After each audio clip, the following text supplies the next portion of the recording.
Before iron hulls and synthetic coatings, medieval shipbuilders sent wooden vessels into the North Sea, the Baltic, the Atlantic, and the Mediterranean for decades of service.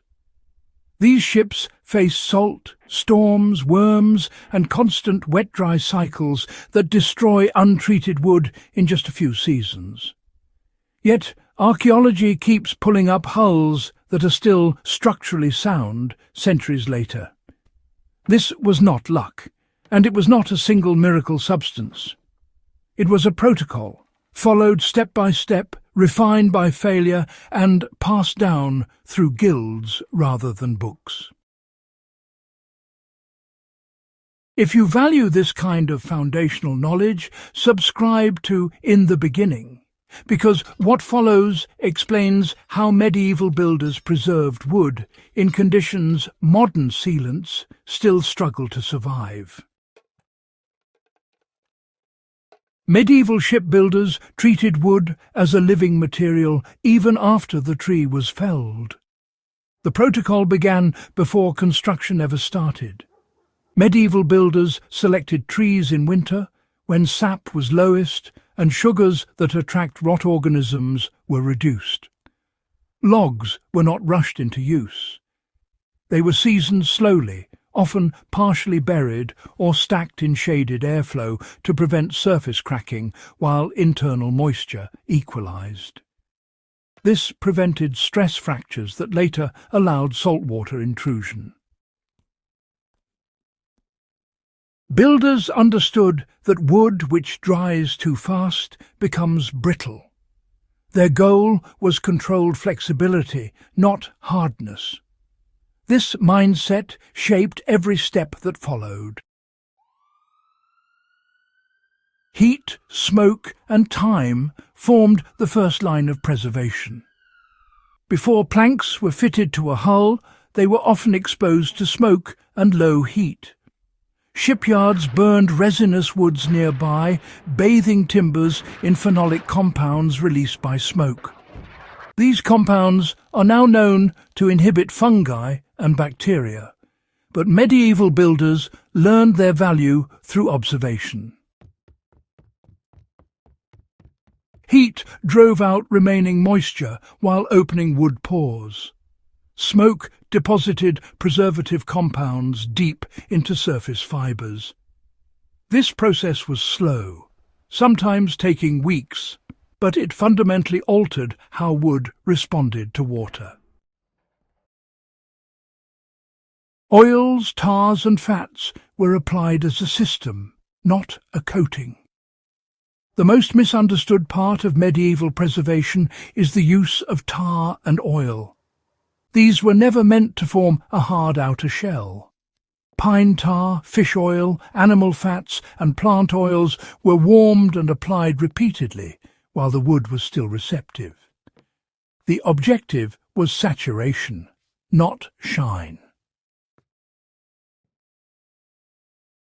Warm oils penetrated deep into the grain, replacing water rather than sealing it out. This prevented the swelling and shrinking that destroys wood over time. Salt water could wet the surface, but it could not easily displace the oils within.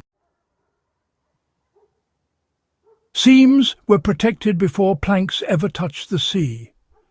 Caulking was not an afterthought.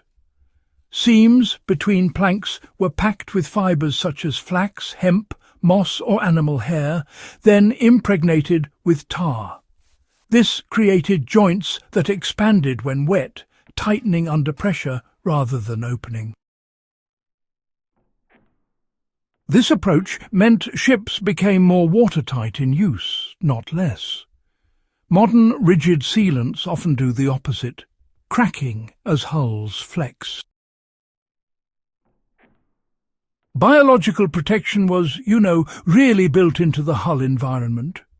Shipbuilders understood that rot thrives where oxygen, moisture and nutrients all come together. Their protocol cleverly disrupted this triangle. Oil-saturated wood, for example, denied oxygen to decay organisms.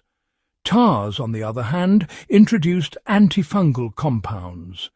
And, well, regular exposure to salt water further suppressed many terrestrial fungi.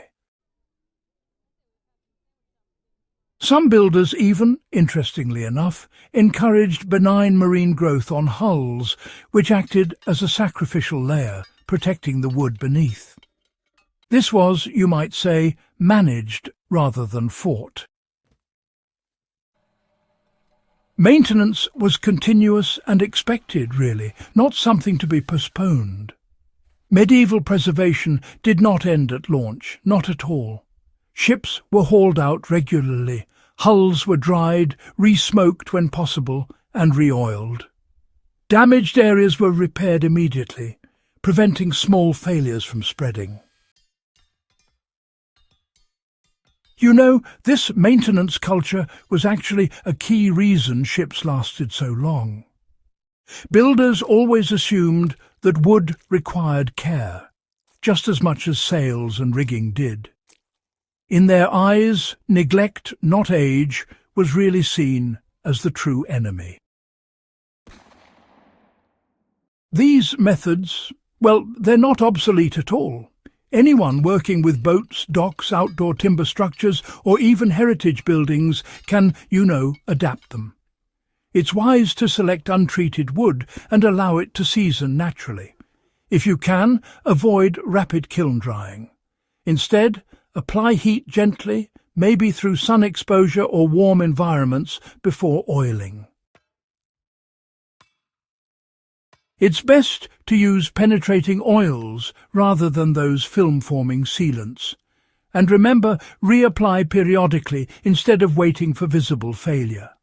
Always protect joints and end grain first, just as medieval builders did. Most importantly, accept that maintenance is part of longevity, not a sign of poor design.